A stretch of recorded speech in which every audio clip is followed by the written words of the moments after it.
Thanks for staying with us. So during the inauguration of the Orthopedic and Trauma Center at the Federal Medical Center, Lagos, the Minister of State for Health, Mr. Joseph Ekumankama, acknowledged that the mass relocation of health personnel was a problem and was becoming worrisome.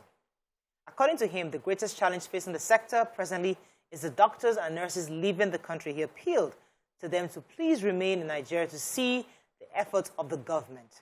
Now, what are your thoughts on this? Because Nigerians obviously are living in droves, looking for greener pastures outside the country, especially those within the medical and the, I would like to say, the digital sector.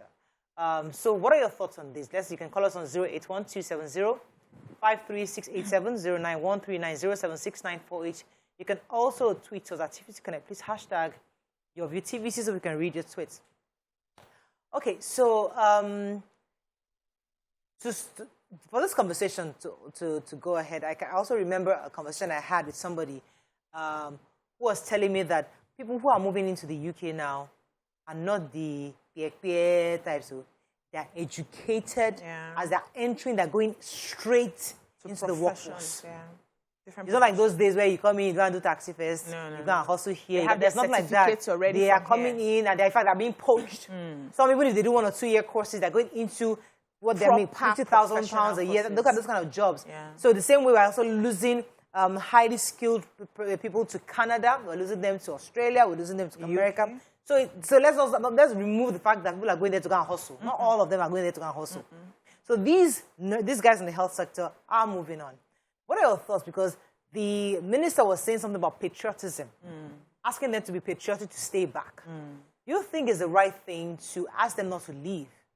Or do you think the onus is on them to become patriotic and say, you know what, I must stay? Yeah. So for me, I like the fact that it was an appeal, you know. I don't have the right to make a law to say don't go, but I'm just appealing. Is there any way we can work together and see how we can develop our country, especially in the healthcare system? Is there any way you can just suspend the plan to leave and let's all put our hands together and do this work? It's a very fantastic appeal. I like that.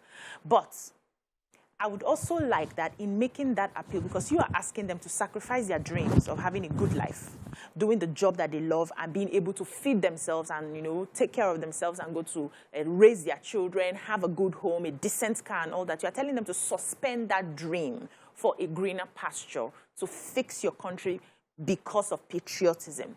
I would also like that you come to the table and show us what you yourself, who is appealing, is going to do concerning your side of patriotism. So you're coming to the table. I want you to stay.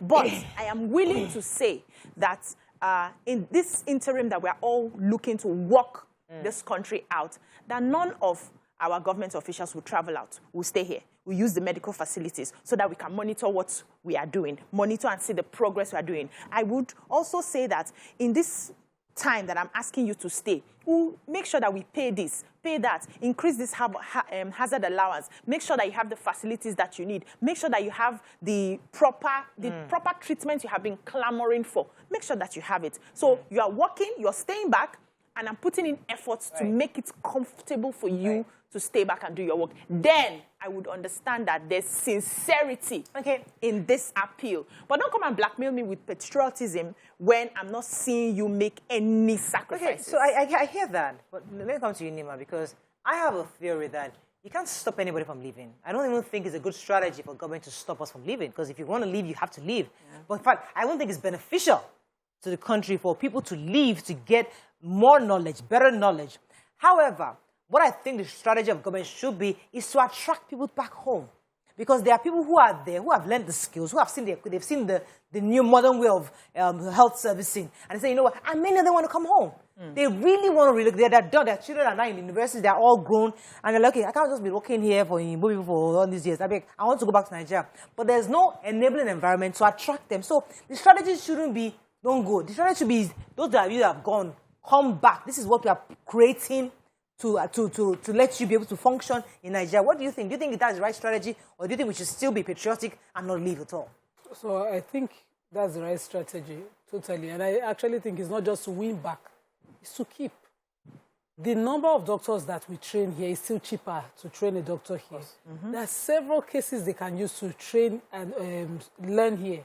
So let's make it so lucrative that even when they go out to acquire additional skills, because most of the time when they go out to acquire additional skills, they don't come back. So your business is not to discourage those who already have businesses, who are already settled in those countries and convince them to come back. Your business is to make it such that those who are trained here would be willing and love staying here. They will be content with staying here. Is the work condition okay? If they want to treat a person, do they have the implements and tools that they need at their beck and call? Or do patients still have to buy their gloves, buy this, buy that, so that the doctor will even be tired? You know, to assist a person, you're worried. Keep the working conditions, the facility where they need to work in the right condition, and see some people will stay. When I was on bed rest, I used to say it. I saw 5 doctors leave within my watch. One of the reasons 2 of them left was that this place, we can't even, in the hospital when you're working, you can't even access things quickly that you need. You know, if patients are not willing to buy some things as basic, you can't get them. There's nothing really free about free medical care, you know. So let's put our money where our mouth is exactly. And that goes to everybody in government, because we hear patriotism, but the least patriotic people are those in government. Every time when you talk about patriotism, you are addressing the populace, people who already don't have a choice. People who are now looking at a better purchasing power by earning better. Or, you know, once you cross to Canada, of course you have a better purchasing opportunity. If you're earning 400 naira here, or 400, once you cross, it gets doubled in value of the money, and it's in dollars. And you're telling the person who's looking at housing, and their basic salary cannot even help them get the most basic housing.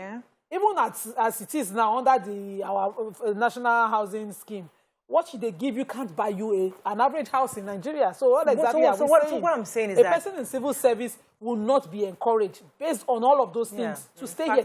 You can't sit on your salary and buy a car. You have to have PPPs that you're doing on the side. So these things don't just happen by flick of a finger. You can't just, the economy can just appeal. You can't just get them to be paid right salaries overnight. You can't get them, you can't match what they're earning in the UK to what they're earning in Nigeria. We can't do that. Our economy can't even handle it right now. So whether we like it or not, they told you? No, I'm just telling you, whether we like it or nobody's going to do it. No, I can't just say, okay, this morning I'm giving doctors this amount of money. Where's the money? Shebi Abacha loot is there somewhere. We just went to the papers today. As the money entered your account. Let it enter. And so the point I'm trying to make the point I'm trying to make is that let us stop this narrative of, okay, let us just give us this money. First. It doesn't work that way. We know. I'll tell you how it works. It doesn't work that way. I'll tell you how it works. What we need to do is to ensure. I'll tell you how it works based on experience. My dad, before he moved to NNPC, working condition in the civil service was terrible. Then Pengassin rose up as a body and said the working conditions for people working in this area must be better. They're the best paid. Everybody started fighting to work in oil companies, to get NNPC slot, to get mobiles. People started fighting till today. It wasn't like that in the past. Some people sat down and said, no, this is a very key sector, and these people must be well remunerated. They fought for their health. They fought for their pension. It's one of the best paid. Yeah. So we know these things are doable. But does somebody have to choke you before you do the right thing? No. Mariah, let me tell you that it's not like Nigerians are wishing that there's a magic wand that will just do like this and money appears. No. Even you in your, there's a process to everything. That's why I need to educate the Nigerians. Yes, there's a process to everything. So we need to see the sincerity of the government in making laws and implementing these laws. If they say we are all going to tighten our belts and ensure that we fix our healthcare system, and tomorrow we hear that our president has gone to another country to go and take care of himself, you're negating what you're saying. I've never heard across the world that the president of US went to China to go and treat himself, or the president of China went to Hong Kong to go and treat himself. Everybody stays in their country and pulls the resources within. And you make a law and you follow through that. The fact that you are in government means that you will sacrifice, at least let Nigeria get to a place where people from outside the country can come and use our facilities here. And you say, okay, maybe I want to just have a change. I want to go to Dubai tomorrow to have this aesthetic procedure and all that, and I don't want to use. But everybody in Nigeria can have access, and we're able to pull people from outside to make more money for the country. it just sort of stabilizes everything, and a common man will understand when you say be patriotic. And I also don't want to call people who have traveled not patriotic. That would be unfair to them. People travel because sometimes they do not have a choice. They just need to see that light. What we're asking for is the basics.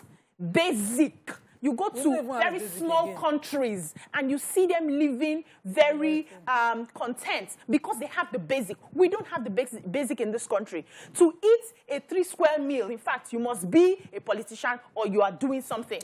That's let me the way it is right now. When we come back, we continue with our conversation and take some phone calls. Stay with us. We'll be right back.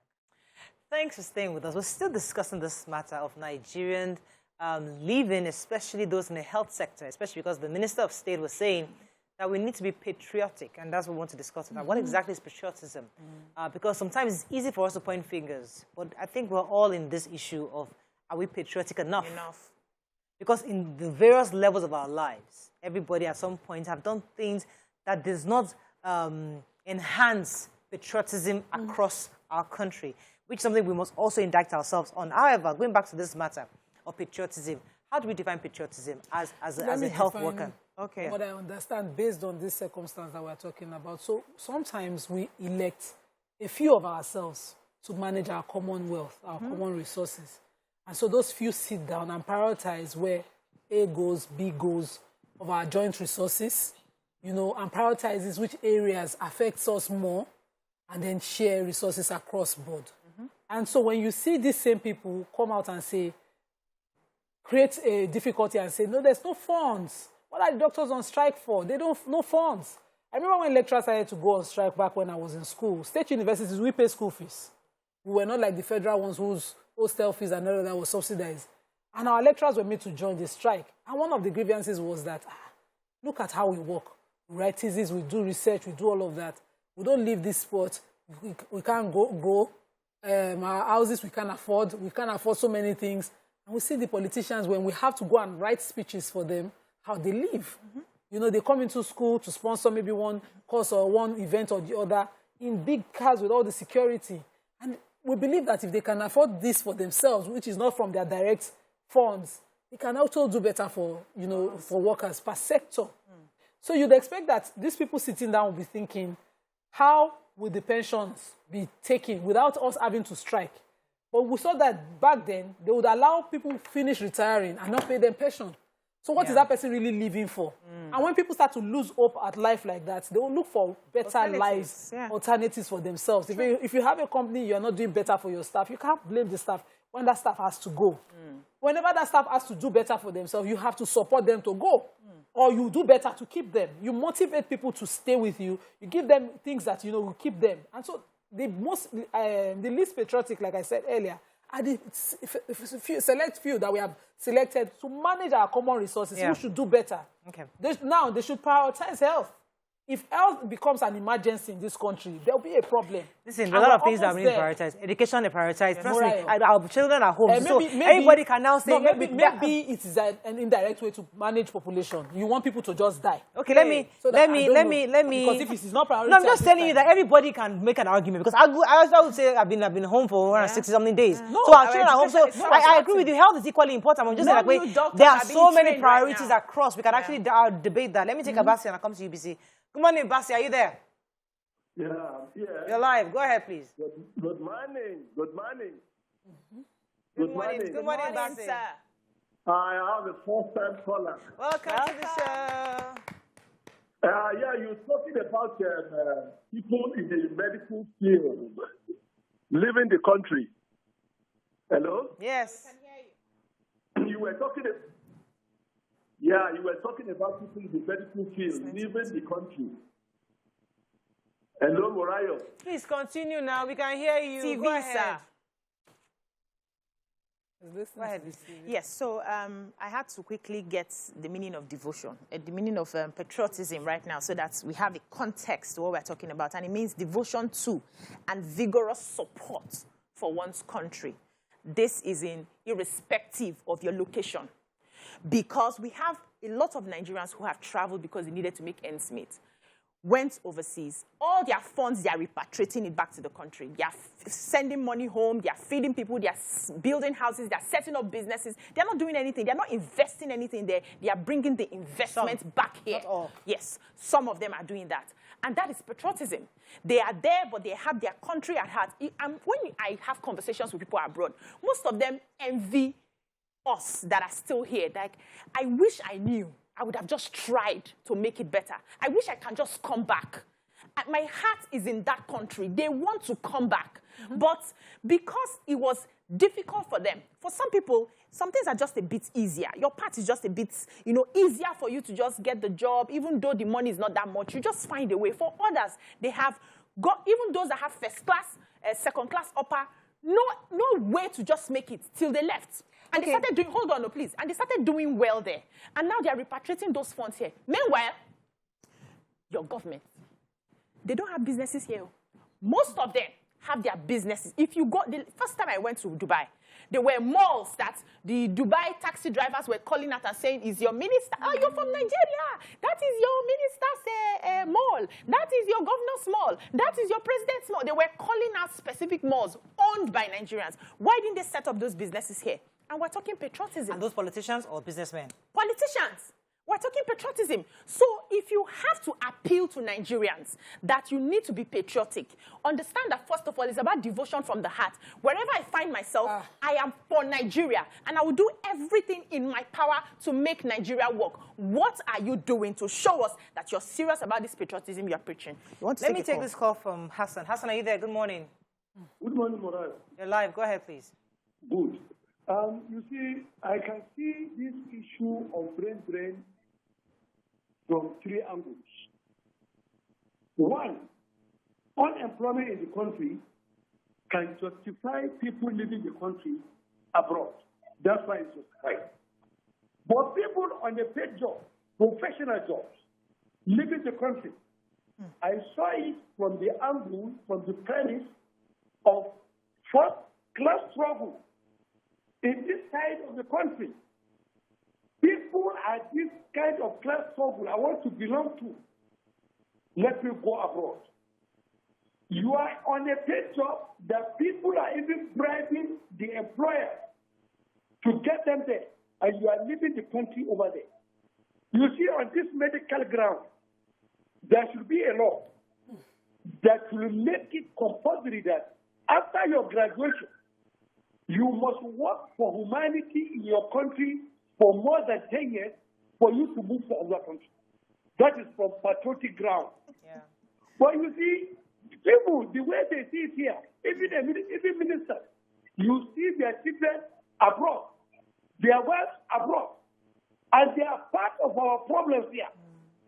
Then how do you rationalize it? Because in this Lagos, I know very well, it's an instinct for you to have a relative abroad. So it's a passion. It's no longer a matter of, I like my country, I want to go and have a better place somewhere. It's not about that. How do you rationalize a minister with his children abroad, working abroad? How do you rationalize a head of state with his children and family abroad? And he's living here, seafood. Most people, that's what they do. Thank you very much, Hassan. Sometimes when you travel, you see different things. Yeah. And you see how, for example, like many houses in the UK right now, they're very, very small houses. Compact. And it's because wealth is distributed. If our wealth was evenly distributed in our country, nobody would be building 5-bedroom house. I mean, there's no need for this big. I mean, it was so easy for me to wake up, clean the house. When I travel, mop, sweep. In something I won't do my house because I have a help. Because I have a bigger house. Have a big house. Do I need that kind of bigger house? How many rooms can I sleep? I mean, how many beds can I sleep at a time? How big do you need my kitchen to be? So when you go to a different country, you realize that they have small house because this wealth is even like many people. Yes, they are rich folks, but the basic needs that you said earlier, everybody has it. So when you talk about when leaders are taking funds and they are harnessing this, and you're talking about Abacha lose 24 years after. $34 million. And I think it yourself. How many years This is the issue Nigerians are having. So I get that. But I also need Nigerians to understand that we are not producing anything. Yeah. We're consumers. We are all consuming. A top of, I mean, who are these? Those who need foreign dollars to import are not having money to import. Why? Because some of us, unpatriotic like me, let me say my own first. I will say, please give me $1. I want to travel to UK for holiday. Can my economy afford me to travel to UK? No, that's the truth. Let us be realistic with ourselves. Can our economy? Should I, as a citizen? Okay, yes, I make some money. I want to travel. I want to have fun. Yes, but if the state of our economy, do we really should we really be on the first? So no, I'm just trying putting myself as we Nigerians. When we talk about patriotism, let us lay it on the table. Does not mean we are all not patriotic. Correct. All of us, we all have our issues. Because if you want to say, let us be patriotic, I shouldn't even leave this country at all. Because my economy cannot afford, even though I can afford it with my money. But I shouldn't leave. I shouldn't be asking for money from the bank.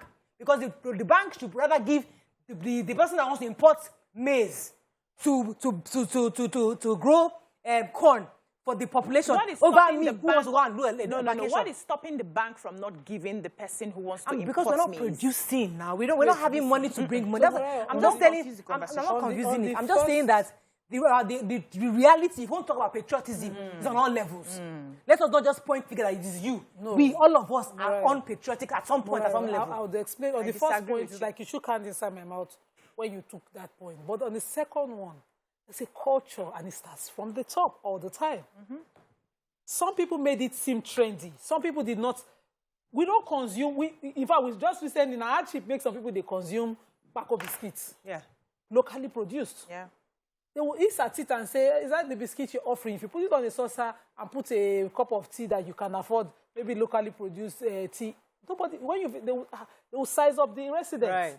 If some people visit you and you're living in a modest house where you are comfortable, they will not consider it from comfort. They will consider it as affluence. Yeah. And it started from the top. So everybody, there's a saying in my language, people, everybody is struggling for the top. The top can accommodate all of us. We wanted the grandeur. We don't know king house again, different from common house again. Everybody in a king. This started from the top. It started from government. The culture started from government. Government whose healthcare is abroad started the culture. Before, the government whose ear doctor is abroad started the culture. They're the ones who made it seem that alternative is there and you should take it. Right. If the alternatives, they themselves put it here, patriotism... Which is what China did. They locked down their borders. They know everything, let us stay within first. After a few years, they can now develop their economy. Recently, whose doctor in Africa here, whose president was taking treatment within his country recently, and he made headlines. The country's citizens was praising the president. That president was simply setting a culture that our doctors here will do it. Let me take this call from Yusuf and I'll come to BBC. Good morning, Yusuf. Are you there? Yeah, I'm there. You're live. Go ahead, please. Hello, good morning, all. Good morning, sir. I think there is no any country which will have meaningful development where education and health is relegated to the backdrop. In fact, education and health are key components of human security. And the issue of brain drain cut across so many fields, most especially within the medical sector as well as the academia. Nigerian doctors are one of the most thoroughbred doctors, well-trained, but due to poor enabling environment. Today we are talking about ASU strike. In fact, the medical doctors have equally issued a strike warning by 2 weeks extension. So the country seems not to know what are even its own priorities. When you mortgage your health, you mortgage education, in fact, no any meaningful development can be achieved because these are critical components of human security. It is only when you have good education. In fact, like what ASU is saying, which ASU is not even asking for money to be paid based on Europe standard. What is even the African average? You cannot attract money or you cannot attract forex. Right. When you are always on education tourism or medical tourism, when our children or the children of the rich are studying abroad, in fact, that's what ASIS has been clamoring for. When you make it standard, people will not leave. As I am speaking to you, people are leaving even the academia in drops. And it all boils environment to live. What is the African average? What is the scenario? Muffled. It's a bit muffled. I didn't hear that. I hope that our viewers heard him. Yeah. So one of the reasons I don't want us to seem like we're confusing the conversation is everybody has a role to play, like you always mention here, and I agree with you on that. But there are roles that beget roles. There are roles that once they are sorted, every other thing will flow. It's like a father who has a family. There are certain things that you put in place, and every other person will align. I cannot be making decisions for my father in the house as a young girl who is growing up, that daddy, you have to do it like this, you have to do it like, no, that's not my place. He has to set everything, set the tone on how every other person will align in the house. And that's what we're saying, that government needs to set that tone. People in US, UK and all of that, they save for vacation outside their country. As they're collecting their salary monthly and planning, paying their bills, they are saving for vacation. There was a time I was in Dubai. One of the people that we were in the plane were having a conversation. I said that as their money comes in, they're taking some pounds and keeping it aside because they've told themselves that there's a time to rest and they can travel around the world with their savings. You can follow through their process and get that. So that doesn't mean they're not patriotic to their country. They just want to be able to see life from other perspectives. That's on one side.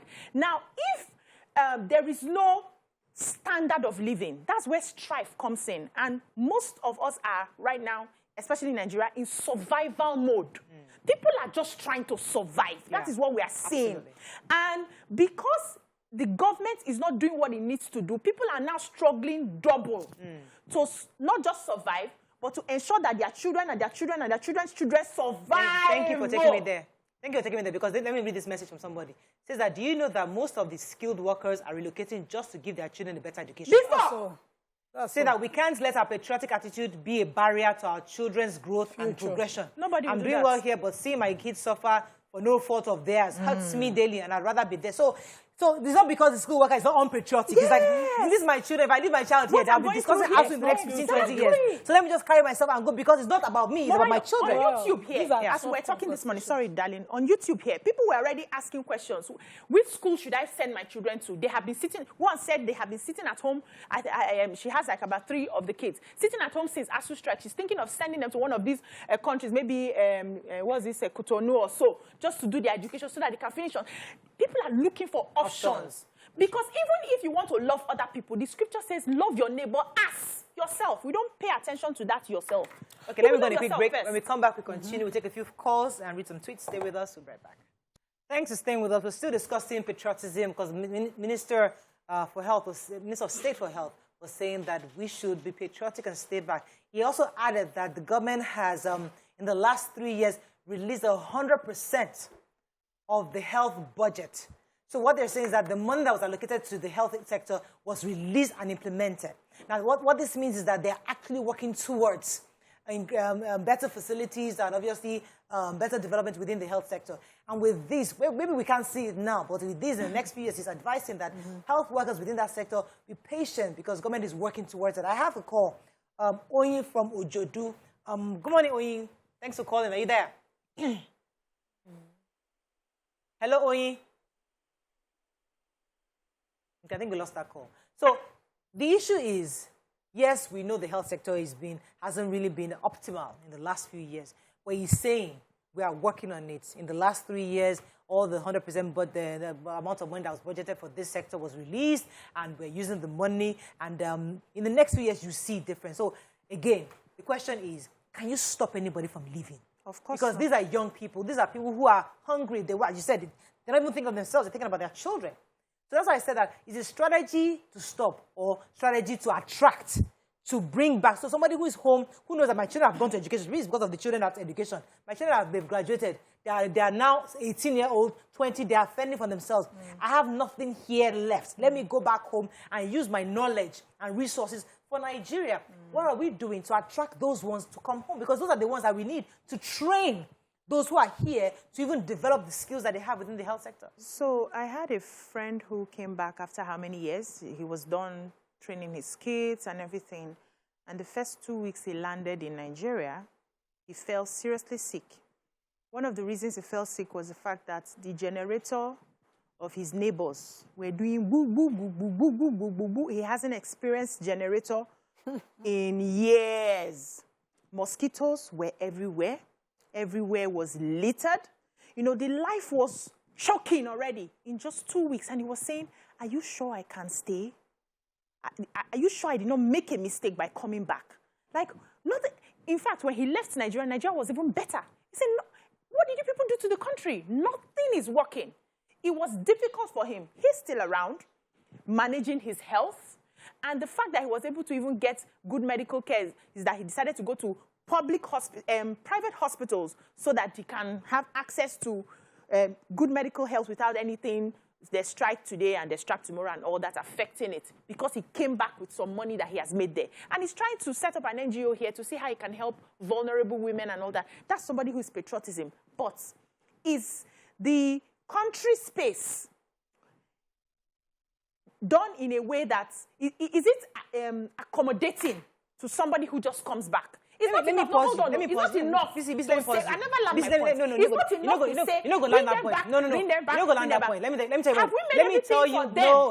Let me tell you why you can't land that point. Why can't I? Because the truth is that if you expect Nigeria to be exactly where you're coming from, that's a silly expectation. No, that's what we expect. That's a very silly expectation. Okay. If you're coming from a first world country, first of all, your brain must tell you, I'm going back to Nigeria. A third world country. Yes. That's where we are realistically. Nobody's trying to front up it otherwise. Okay. We are in the third world. Okay. Forget that. All right. So we're here the same way Indians go back to their country. India is one of the poorest countries in the world. Yeah. And they're smart. They live abroad. They come back to their country and understand, I'm coming to a poverty-stricken country. No doubt about that. You will see mosquitoes. You will see flood issues. Standard. That shouldn't be your problem. Okay. Your problem is coming. Your problem die here. No. The problem, what I was telling when I traveled, what I was telling Nigerians, like, listen, what we need, not for you to say, me, Mr. John, I want to come back to Nigeria. I want to go and join an NGO. I want to go and help. Like, that's what we need from you. So because you'll be frustrated. What do we need? What you need is to form an alliance. Nigerians abroad should come together as a body. The National Commission on the Abika Dabiri Erewa is helping us in that situation. What you need to do is form a body individually. They were telling me that too large to do that. Okay.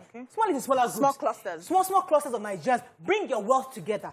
Agree on a project. Okay, we were focusing on the southwest. We were focusing on southeast. Okay, we want to do hospitals. We want to do the education. Me, I want to do plumbing. I want, focus on a project. Put your funds together. Come home and do something. But if you're coming individually, you'll be frustrated. Okay, that's because one. Individually, we're all going to be frustrated. Because when you face the reality of Nigeria, you'll be frustrated. So we've had people who have come in clusters to do something, and they came here, and the policies frustrated them back home, so where they were coming from. Because for you to pass a file, to get this approval, you have to bend this and bend that. That's not true now. Let's be realistic. That's not true. This is stories that we hear on a daily basis, and they are frustrated and they go back. So we need to tighten our belt and do things right. We need to fix ourselves before people will come and help us. We need to start doing the help right now. In your little corner, in your office, do you have files you're supposed to pass in the morning that you're waiting for someone to bribe you before you pass? That's a problem. Oh, yeah. Because when I was living in Alabado, the church leader, this Celestial Church, how many times wanted to do the road? They frustrated him. The local government was asking him, he has to pay them first to fix a road that everybody will use. He was here on our show some time ago, and I asked him that question. So what do you expect him to do? That's somebody who's trying to show patriotism. But we ourselves are frustrating God bless you. Now, from showing that patriotism. You cannot expect people to come from abroad to come and fix you when you have not fixed yourself. Let us work on ourselves. Okay, yeah, you're right. I wanted you to made your add something. point. Yeah. So the issue is the system. Yes. But who runs the system? Us. We the people. Yes. So a government right now can say, okay, I put a policy. For example, I will share this story because I do some work in education. So they give you a tablet. Your job is just show up and work this thing so that the children can have very good education. But some people will just say, they will now start cutting corners with the people again. We frustrate the effort. So if you say government do this, government might do. But with the people, are we ready to do? Yeah. So if government says, I'm going to put an enabling environment to attract you home, those on ground, will they ensure that when you come home that you ask for loan, they give it to you? Will they do the job? Is it the same governor that will come into your own office as the PAMSEC or as the secretary to come and carry your paper to the other place? No, it is you and I, with the people. So it's not about fix Nigeria. The government's job is to facilitate, do a policy, do this and do that. You, the people, are the ones who run it. So the man who is very frustrated, it's not frustrated because the government did not do the job, or the government did not do the job. It's frustrated because Mr. John and Mrs. John did not do their job of carrying files to point A to point B. Let me go on a break. Thanks for staying with us. So we're still discussing. We're going to wrap up on this matter. I think we are all in agreement that we can't stop Nigerians from relocating, because really it's their right to say wherever they want to live. We can appeal, as you rightly said, that it's good to appeal to them to stay back. What are the options? And then the government can therefore choose which option is better. Do we try to bring back those who have gone, or do we try to stop those who have gone, appeal to them not to leave? But either way, we also need, from my own end, I feel that all of us must show some kind of sign of patriotism at some level. And you're right, when it starts from the top, when the head is the one that is traveling, going for medical abroad, you are seeing all the opulence here and there. And you feel, I have small change now. I feel to do my own now. You now do yours. So that now becomes the life, the culture. Becomes the culture, where those who now have the little means now replicate that and say, okay, we can do a school in Ghana, I can do that. Because all of us who are also and I forgot to mention this point, those of us who are also schooling abroad, the same thing, you're collecting dollars to go and pay school fees. Guess what? That dollar could have been given to a producer, somebody who wants to, a farmer who wants to buy maize. Buy maize.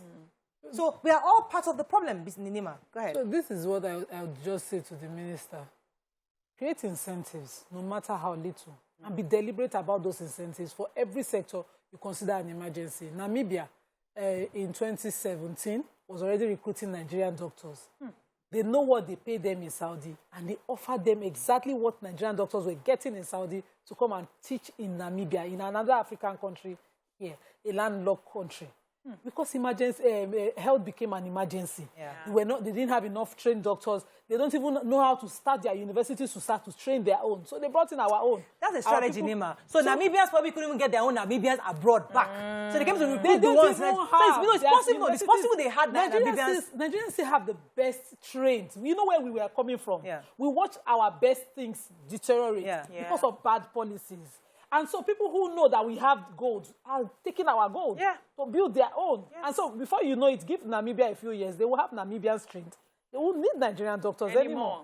So please build the incentives that will keep a Nigerian doctor who has been trained to love and stay here. And so that his life is easy. He will not see anything in going abroad. Right. Okay, we have to wrap up on this. See your own final thoughts on this. Let's walk the talk. I want the government to... and let me say this. One of the reasons we are where we are is because it seems like, like when you have a house and you have two different pots of soup, you cook the one for Oga and Madam and children. Then you cook a different pot for the house helps, the drivers, the security, and it's separate.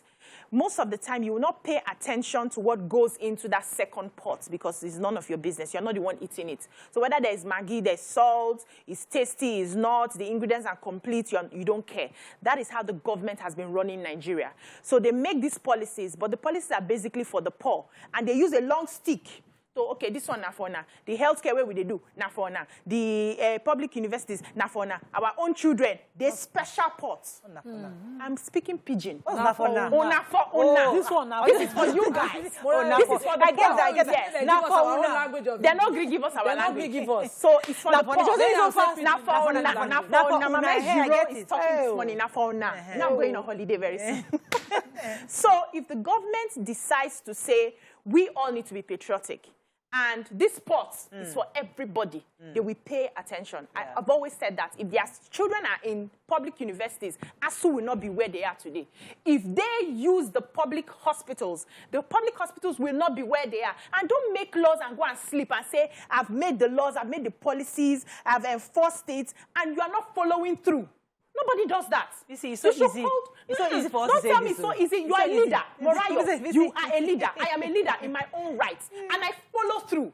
I pay attention. I monitor. I get feedback that this is not working, that's not working. I put my head there. You see, I put my head there. Let me throw this question at you. Let me throw this question at you. So let us imagine you're doing very well. You're a business owner. You bring in a lot of thought. And people are saying, you see, run into politics. Do something because you've run a successful business. Yes. We think you can run a successful state. Yeah. And that's a run. And then you become governor. Yes. Now, your children are still young. Yes. Would you now say your children will not travel abroad because now you're governor? Yes, because I want to serve. See, there are beautiful places in Nigeria. I have gone to almost half education. of the countries. Okay, education. That's part of it. Whether it's visit or whether it's education and all that. I went to a public school. Why can't my children go to a public school? Why? I went to a public, Delta State University. I studied political science. I went to a public school. So why can't my children go to a public school? So because I now know that my children are going to a public school, I will ensure that the schools are well equipped so that everybody's children can go to a public school. I have chosen, see, the difference is I have chosen to serve. And I will come down from my high horse and serve properly. I think that makes a whole lot of sense. I think that's bravo, and I think that's something that our leaders should replicate. It makes a whole lot of sense.